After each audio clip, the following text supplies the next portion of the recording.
Good morning. It is 4:59. I'm Will Puckett. And I'm Madison Pergram. Thank you for tuning in to Mountain News this morning.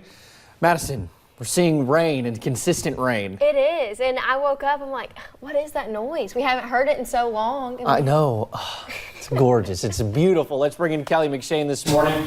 And Kelly, it's going to be cold, but that rain is going to be a big factor in what we see today, right? Right, it is. It's going to actually work to cool us down a little bit. So today will be a little bit on the chillier side, but we are getting in on that much needed rain this morning. Check it out. Satellite and radar working very hard this morning. Plenty of rain falling throughout the region. Here in Hazard, we have been in a little bit of a break, but we're going to see some rainfall. It continues to move from the southwest to the northeast, and it may be heavy at times this morning. So just keep that in mind as you head out the door. And as far as visibility goes, we are seeing reduced visibility throughout the region thanks to all of that rainfall, and a little bit of fog is developing as well. And those temperatures, we're in the upper 50s to lower 60s right now, but those temperatures are going to continue to fall heading throughout the morning and the afternoon as that cold front continues to work through. I'll have the details on what you can expect today and for the rest of the week here in just a little bit, guys.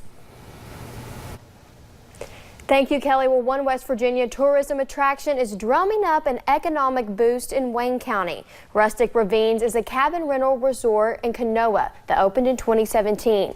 Joe Buffo opened Rustic Ravines in 27 miles south of Huntington 2 years ago with cabin rentals and ATV and hiking trails. The latest addition, a half-mile zip line that reaches 150 feet called the Big Zipper.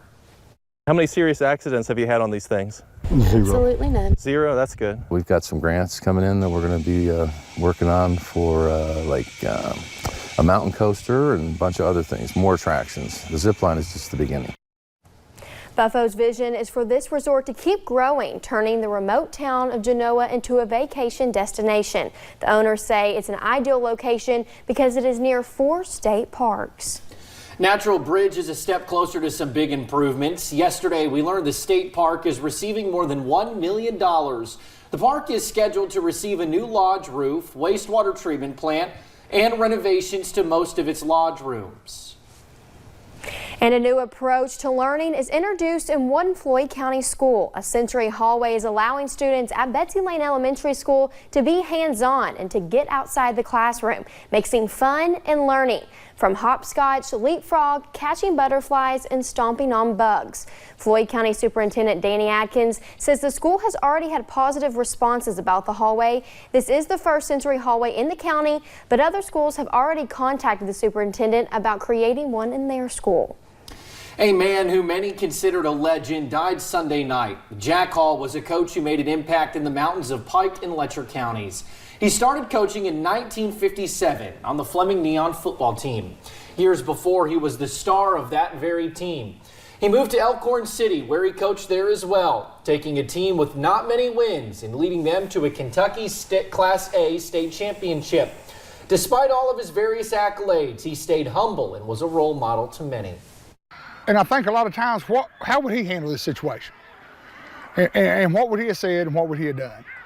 Because he was there. He was there for you during the good times or the bad. He was there. And that's what a coach is. It's not just somebody that puts W's on the board. But it hurts my soul.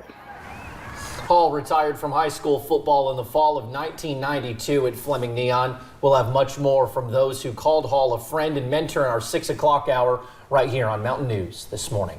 And earlier this year, former Sheldon Clark's girls basketball coach Tim Rice died after crashing into a cement truck. Yesterday was the first official day of the basketball season, so players, family, and friends held a balloon release in his honor. WYMT's Lauren McCourt was there for the tribute and has more. Basketball season is finally here. People in the state of Kentucky know it's the first official day you can have basketball practice. And while other teams across the state took to the hardwood to begin practicing, The goal is to be playing in Rupp Arena in March. the Martin County High School girls basketball team started their season with a tribute to a mentor they lost just a few months ago. And we thought it would just be a fitting tribute to a man that's basically what his whole life was about. Tim Rice coached Sheldon Clark's girls basketball team for almost 5 years. We never had a coach like him before. He was honestly one of a kind. always making sure these girls stayed in great shape. I have to run more if you keep crying. And I was like, okay, let's get on the line. Everyone on the line. But teaching way more than just how to play the game. The confidence that I had on the floor and like in the gym with him like led into my everyday life, and so for that, like, I was so grateful. As this year will be different, not having him on the sidelines. We're live out his dream. Yeah, we're playing for him all the way. His legacy will continue to remain on the court. In Martin County, Lauren McCourt, WYMT Mountain News. Now, players will wear bands on their jersey this season that say "This season is for you, Coach Rice." Well, thank you for getting your day started with us right here on Mountain News this morning. More news is on the way. Dust off your record players because it looks like vinyl is making a comeback on the music scene in 2019. We'll have those details just ahead. It is a gloomy start to the day, but we are getting some much needed rain. I'll let you know when the rain will stop and when the sunshine will return in my forecast coming up next.